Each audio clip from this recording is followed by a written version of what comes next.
is a decentralized funding platform for activism.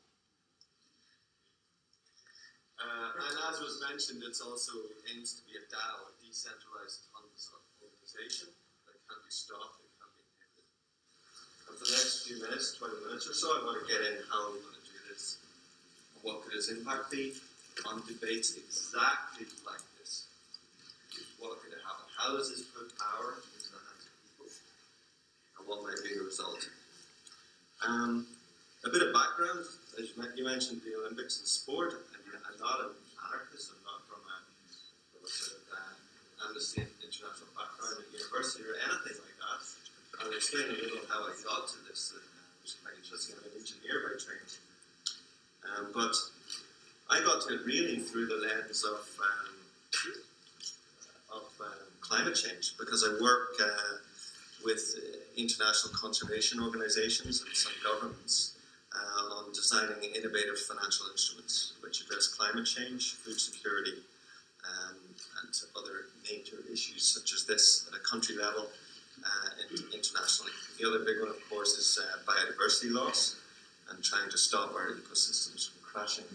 This is a graph you may not have seen. It's a very kind of in-depth one, but the COP23 will be in Bonn in the coming weeks, and their countries will present these INDCs, their goals. And as you can see from this rather gloomy chart, the pledges take us not on a great trajectory in terms of global warming. And these NDCs fall even more short. I mean, the NDCs, having worked with many countries in Africa and Southeast Asia, often they're done by not very high-level groups, a few layers below the president, of course, and high-level ministers. And they're sort of thrown together. I mean, some of these are like countries really looking for more handouts to get this done. It's a very, very worrying thing. So much needs to be done to keep our climate under control and save us from catastrophic climate change, to name but one of the issues. So it was things like this that drove me to think, my God, if I can't do this through innovative financial instruments and trying to drive private finance of this issue and these sort of things, what's it going to take? And that brought me to this question of people and the role of elevating or amplifying citizen voice to make governments act faster and to get them to do what is needed. There's a great word called social accountability. It means the extent and capability of citizens to hold the state accountable and to make it responsive to their needs. And that became the sort of founding goal of the ACT Foundation in Switzerland. It raised, based on its idea for this DAO, over $250,000, which has allowed us to start building it. And we'll get into now what it looks like. That is just a chart about social accountability. It's a fascinating topic, pioneered actually by the World Bank. But on one side you have civic mobilization, and on the other side you have information. And both are very, very important to address the imbalance in power that always exists between the state and the citizens. And it's that imbalance in power that we think, we hope, we all hope, that this DAO could address. So I thank Richard for this sort of incredible curation of nearly an hour of a really, raw debate here on exactly this type of issue. And now we look at a blockchain solution which could do something about this. This currently exists in prototype. It's on my phone, which is over there. But it's a voting app. So the model that we've created, we're not calling them votes because people have trouble with that. We're calling them ACT. But essentially, you can, with this Ethereum wallet, purchase these ACT and apply them to proposals. These purchases capitalize this pool, which is the green thing here. So if you think in terms of numbers, Anybody know how many users change.org has or claims to have? It's nearly 200 million. It's nearly 2% of Earth. So impressive numbers, are very kind of active in terms of fighting social justice issues and so on. Potentially, if many people use this tool, this empowerment tool, this pool could become very large. To decentralize this, we need to get away from the status quo, which is proposals to foundations, to the 1%. We need you, oh 1%, to sort out this problem. We need a grant from you, oh philanthropist. You're the answer. And if you don't do anything, we're all screwed. Not so anymore, thanks, I think, to the power of blockchain. If that pool on the left is capitalized with micropayments from millions, potentially billions of people, I don't want to get ahead of myself, that's a lot of resource. So how do we decentralize? We've created a second decentralized platform called the Act Curation Engine. And this has kind of 4 elements to it. 4 ways that the curators are rewarded. One is in the amount of ACE tokens that they hold. One is in the amount of the effort, the curation effort they do on proposals. The third one is the timeliness with which they curate proposals. And the fourth one is their track record or reputation as a curator. So imagine an app on your phone, a bit like a crowdfunding, but it's not crowdfunding, with a video about this cause, and the curators comment on this. Other curators uptick or downtick those comments. And in there is also a question, how does this resolve social accountability? How does this improve the extent and capability to hold the state accountable and make it responsive to our needs? So the curators rank this, and the algorithm takes those 4 things that I mentioned, and it calculates how curators should be rewarded. Now get this. The pool, as I described, aggregates these micropayments and has a big lump of money in it, whatever that is. So 80% of that money is used to fund proposals. 5% to the foundation for marketing and other sort of governance role. And 15%, now this isn't some wacky token. This is Ethereum coming in. That 1%, that $1 decided by an oracle, this is Ether. 15% pays the curators. So these curators are very motivated to do a really good job. Okay? And that's very important, because what happens is they curate proposals, and the algorithm works out the very best proposals. And only those proposals are pushed to everybody's voting apps. And you receive this, it's all time sensitive. It's not crowdfunding. Crowdfunding, you scroll through causes and you say, oh, I like that, I'll give it some money. And there's another very important reason it's not crowdfunding that I'll come to. But you essentially get this notification on your app, and you only have 24 hours to act. And you have to vote yes or no or abstain.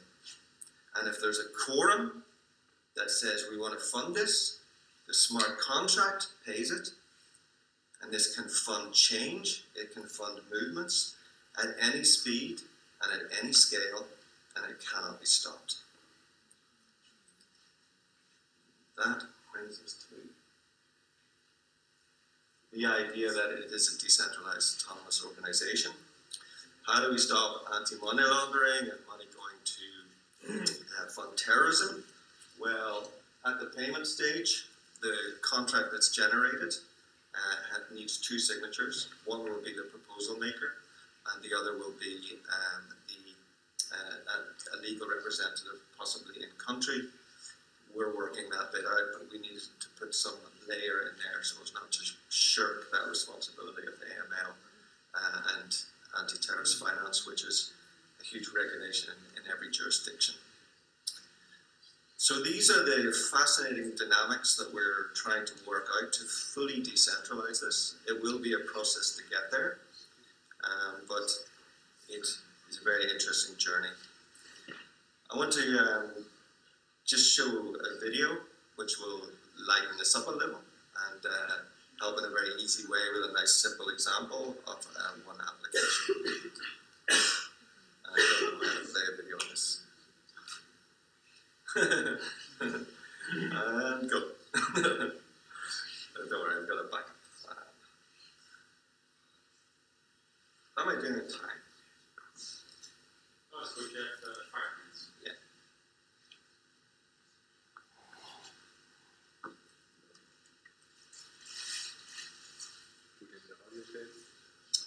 Oh, the other camera. Where is it?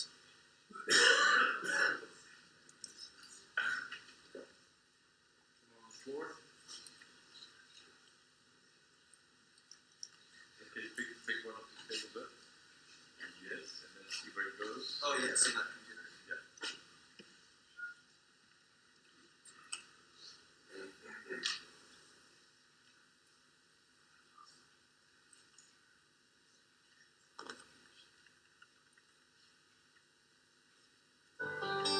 ACT is a global initiative built on this technology that allows people to support causes they believe in. ACT can be accessed by anyone with a smartphone and works by allowing users to purchase votes, which can be applied to project proposals. Anyone can propose a project for funding, and these are organized by geography and cause type. When a quorum is reached, the project automatically gets funded instantly. This is called a smart contract. Here's an example of ACT working in action. Maria Zuba lives with her disabled daughter, Lena, in Minsk, in Belarus. Lena is confined to a wheelchair, and recently the elevator in their apartment building stopped working. Fixing it is the responsibility of the local government, but they said they could not fix it for budgetary reasons. Local law has provisions for petitions with signatures to trigger a rethink. Maria believes 2,000 signatures in a petition could encourage state action, but she needs about $200 for costs like transport and advertising. This is equivalent to her monthly wage. She submits her case on the new ACT platform, and after a period of review by proposal curators, the ACT community is notified through the app. Support for Maria and Lena's problem is massive and global. Her cause is funded quickly with additional funds spurring further proposals both in Belarus and around the world. 2016 saw anti-coal movements globally, from the US, UK, and Germany, to Australia and Indonesia. As movements such as these grow, the related financial burden tends to fall on local communities. Through ACT, financial support can be mobilized quickly, only limited by the generosity and commitment of citizens globally. Millions of euros or dollars could be deployed for game-changing civic action in a matter of hours, with all funding decisions made by citizens themselves. We're short of time, but I was in Minsk, recently in Belarus, and people were taking to the streets to protest a very strict government. And one of the things that came out was a recording or overhearing of the police. And the recording said, "Just pack them all." The trucks were rolling into town, people carriers, and the command was just pack everybody. Everybody who's on the street, just put them in and take them away. We're not going to stand for any of this. So these things are, very, very serious. Like take that coal example there and the movements that are happening. Some are happening in Germany, in the Gelände, just before the COP23. But I was involved in some in the UK, in Wales, and we shut down a coal mine. One of the reasons that I think this is very exciting is that when these communities mobilize and do something like that, the costs start to really build up. I'm sure you experienced this as your campaign, and then the campaign really struggles. And the other problem is that people don't realize that they can do it if they just keep going. So it's costing the realization that they can do it. But with the coal mining, I love it because with a funding mechanism like this, if the people get behind it, not everybody's an activist who's going to turn up and shut down a coal mine, but everybody can buy votes, everybody can capitalize this and put resources to it. So if you don't shut down your coal mine, 6 months with 25,000. If you still don't shut down the coal mine, we'll come back in another 6 months with, you know, and it can grow and grow and grow. So a very, very exciting proposition, and we partnered with a US, a group of young people in US that sort of spawned out of the Occupy Wall Street. What happened after that? Who knows what that was? But what happened is people went away and looked at the theory of movements. They studied it since the 1900s, and they found that since the 1900s, empirical research has found that every single movement that grew to over 3.5% of citizens, the government always, without exception, and these are peaceful movements, always relinquished and yielded to the will of what the people wanted. So this group, this young people's group in America, are building a movement. They're doing it by training, and it's on the issue of climate change. And what that platform will do as a pilot, we'll support their training. And they'll do 10 trainings in 10 cities.